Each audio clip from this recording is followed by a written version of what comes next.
और जब ये बात समझ आएगी परमेश्वर के साथ जब मैं मेल मिलाप करूंगा, तो बाइबल कहती है उस क्रूस की ओर जिसको आप देखते हैं स्कूल को बाहर, कॉलेज के बाहर, चर्चिस के बाहर क्रूस को उसमें देखते यीशु मसीह को कई बार लटका हुआ। वो क्रूस क्या है? क्योंकि वो पापियों को दिया जाता था, अपराधियों को दिया जाता था, रेपिस्ट को देते थे क्रूस की मौत सबसे भयानक मौत होती थी।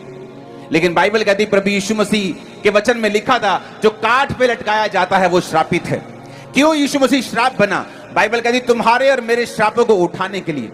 मैं अपनी फैमिली में सबसे बड़ा लड़का था, सबसे बड़ा होने के नाते मुझे अपनी फैमिली को सपोर्ट करना था। ये एक नेचर भी है और आपको मालूम भी होना चाहिए। लेकिन मैं नशों में चला गया, बीमारियों में चला गया, खुद केयर करने के बजाय मुझे केयर करवाने की जरूरत पड़नी शुरू हो गई। सब कुछ उल्टा हो गया क्योंकि मेरी लाइफ में परमेश्वर नहीं था। जब मुझे मालूम हुआ कि प्रभु यीशु मसीह ने जो क्रॉस की मौत सही है, उसने शर्मिंदगी को सहा है। उसने ये कहा है कि अगर तुम शर्मिंदा हो, अगर तुम्हारी लाइफ में ऐसी चीजें हैं जो तुम्हें शर्मिंदगी देती हैं, बेइज्जती देती हैं, तो मेरी ओर देखो, मैंने तुम्हारी बेइज्जती को क्रूस पर उठा लिया है, मैंने तुम्हारे पापों को क्रूस के ऊपर खत्म कर दिया है। अब जो कोई मेरी ओर मुड़ेगा वो हमेशा का जीवन पाएगा, जो कोई मेरी ओर मुड़ेगा वो शांति पाएगा, वो तसल्ली पाएगा, चंगाई पाएगा, बरकत पाएगा, फलों को पाएगा। अगर आप परमेश्वर की ओर मुड़ेंगे तो वो आपके धर्म और जात को नहीं पूछेगा, वो आपके जीवन को चेंज करेगा। और यही मकसद है क्रूस को उठाने का। वो क्रॉस कोई क्रिश्चियन धर्म का सिंबल नहीं है, वो एक शर्मिंदगी थी जो परमेश्वर ने उठाई। और बाइबल कहती है आज अगर हम विश्वास करें कि वो शर्मिंदगी मेरे लिए उठाई गई थी, तो परमेश्वर ने कहा मैं तुम्हारे परिवारों की शर्मिंदगी को दूर कर दूंगा। एक परिवार में दो यंग लड़के हैं, दोनों नशा करते हैं, क्या ये शर्मिंदगी नहीं है? जिस परिवार को बच्चों को संभालना चाहिए बड़े होकर, वही परिवार उन बच्चों को संभाल रहा है, उन्हें मेडिसिन दे रहा है, उन्हें हॉस्पिटल लेके जा रहा है, उनसे फाइट कर रहा है, वो अपने घर के सिलेंडर बेच रहे हैं, प्रॉपर्टीज बेच रहे हैं नशा करने के लिए। क्या ये शर्मिंदगी नहीं है? और जीसस ने कहा अगर तुम शर्मिंदा हो, पंजाबी में कहना कद तक बेइज्जती करवाओगे, कद तक अपनी बेइज्जती सहोगे। परमेश्वर ने कहा अगर तुम शर्मिंदा हो तो उस क्रूस की ओर देखो, मेरी ओर आओ दुनिया के थके हारे और बोझ नीचे दबे लोगों, मैं तुम्हें विश्राम दूंगा। जब मुझे ये बात समझ आई कि वो क्रूस जो है वो मेरी शर्मिंदगी थी जो जीसस क्राइस्ट ने उठा ली। बाइबल कहती है कोई भी अपराध, कोई भी गुनाह यीशु मसीह में साबित नहीं हुआ। राजा जिसने क्रूस को परमेश्वर को देना था, उसने कहा प्रभु यीशु तेरे पे एक भी गुनाह साबित नहीं होता। अगर तुम मुंह से सिर्फ स्टेटमेंट दे दे अपनी कि जो भी ये बोल रहे हैं ये झूठ है, तो टेक्निकली और लीगली मैं तुझे क्रूस नहीं दे सकता हूं क्योंकि ये सारी चीजें इनकी झूठी हैं। बस तेरी स्टेटमेंट चाहिए, सिर्फ मुंह से इतना कह दे कि ये सब झूठ है। प्रभु यीशु मसीह ने कहा तुमको लगता है कि इन लोगों ने मुझे तुम्हारे हाथों में सौंप दिया है, ऐसा नहीं है। मैंने अपनी मर्जी से अपने आप को इनके हाथों में सौंपा है। मैं अपनी मर्जी से मारा जाऊंगा, अपनी मर्जी से तीसरे दिन मुर्दों में से जी उठूंगा, अपनी मर्जी से स्वर्ग पे चला जाऊंगा और लोगों के बचाने का कारण ठहरूंगा, जी उठने में पहलोठा ठहरूंगा। आमीन। आज जब हम विश्वास करते हैं कि प्रभु यीशु मसीह वो क्रूस तेरी नहीं थी, वो मेरी क्रूस थी, वो मेरी शर्मिंदगी थी। आज जब शादी को 18 साल 15 साल हो जाते हैं, एक औरत एक बार भी प्रेगनेंसी नहीं देख पाती, जब उसको रसौलियां ऑपरेशन हो गए, मेडिकल सब कुछ कर लिया, तो उसको शर्मिंदगी फील होती है।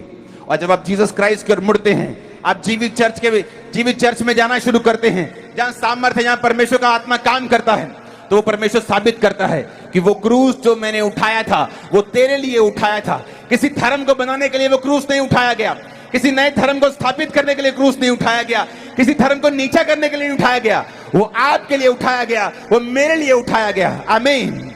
और आज जब हम परमेश्वर की ओर मुड़ते हैं, हमारी शर्मिंदगियां बदलना शुरू हो जाती हैं, वो हमें इज्जत देना शुरू करता है। लेकिन हमें एक चुनाव करना होगा। क्या अब भी हम पाप में रहना चाहते हैं? मसीह होकर भी गुनाह में रहना चाहते हैं? मसीह होकर भी व्यभिचारी रहना चाहते हैं? मूर्ति पूजक रहना चाहते हैं? ये आपकी मर्जी है, परमेश्वर की मर्जी नहीं है। उसने अपनी मर्जी को बता दिया है। उसने क्रूस पर चढ़कर यह बता दिया है कि मैं तुम्हारे लिए मारा गया हूं, गाड़ा गया हूं, तीसरे दिन मुर्दों में से जी उठा हूं। अगर तुम विश्वास करोगे तो हमेशा का जीवन पाओगे। कब तक गरीबी के श्राप के नीचे रहेंगे? कब तक बीमारियों के श्राप के नीचे रहेंगे? कब तक परमेश्वर के सामने हम झुकेंगे नहीं? कब तक हम घमंडी बन के बैठे रहेंगे? उसको कोई फर्क नहीं पड़ता अगर हम चर्च नहीं जाते, कोई फर्क नहीं पड़ता अगर हम उसको नहीं मानते। उसने जो कर दिया वो कर दिया, उसे कुछ प्रूफ नहीं करना है, वो प्रूफ कर चुका है। और बाइबल कहती जो कुछ उसने प्रूफ किया क्रूस के ऊपर, अगर हम विश्वास करें तो आज भी हम जीवन को पाते हैं। वो जीवन हमारे शरीर का होता है, सेहत का होता है, फाइनेंस का होता है, घर का होता है, फैमिली का होता है। चारों दिशाओं से परमेश्वर हमें जीवन देता है। हालेलुया। हर एक व्यक्ति को अपनी लाइफ में ऐसा फैसला करना पड़ता है जब उसे डिसीजन लेना होता है, फैसला लेना होता है कि मैं यीशु मसीह के पीछे चलूंगा, मैं उसको फॉलो करने के लिए तैयार हूं, पूरे मन के साथ मैं परमेश्वर को मानने के लिए तैयार हूं। क्या अभी भी मुझे रिश्तेदारों का डर है? क्या अभी भी मुझे समाज का डर है, परिवार का डर है, मेरे एमएलए का डर है वो क्या बोलेगा, मेरे सरपंच का डर है वो क्या बोलेगा, मेरे गांव वाले क्या बोलेंगे? क्या आपको अभी भी लोगों का डर है? दुनिया का सबसे बड़ा रोग क्या कहेंगे लोग? वो लोग जो आपको छुड़ा नहीं सकते, वो लोग जो आपको चंगा नहीं कर सकते, वो लोग जो मुसीबत आने पे आपकी उल्टा चुगलियां और करते हैं, वो लोग जिनको आप अपनी मुसीबत बताते हैं आपको और आपकी पब्लिसिटी कर देते हैं, उन लोगों से आप आस रखते हो। और वो परमेश्वर जो क्रूस पे चढ़ गया और वो आपको सब कुछ देना चाहता है, उससे आप भागते हो। इसीलिए हम वो पा रहे हैं जो हमें नहीं पाना चाहिए।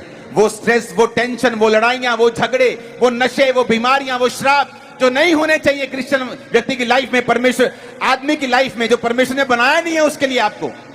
उसने आदम हवा को बना के बोला be fruitful and be multiply. तो हमें करना क्या होगा? जीसस क्राइस्ट ने बड़ा एक सिंपल उदाहरण दिया है बाइबल में।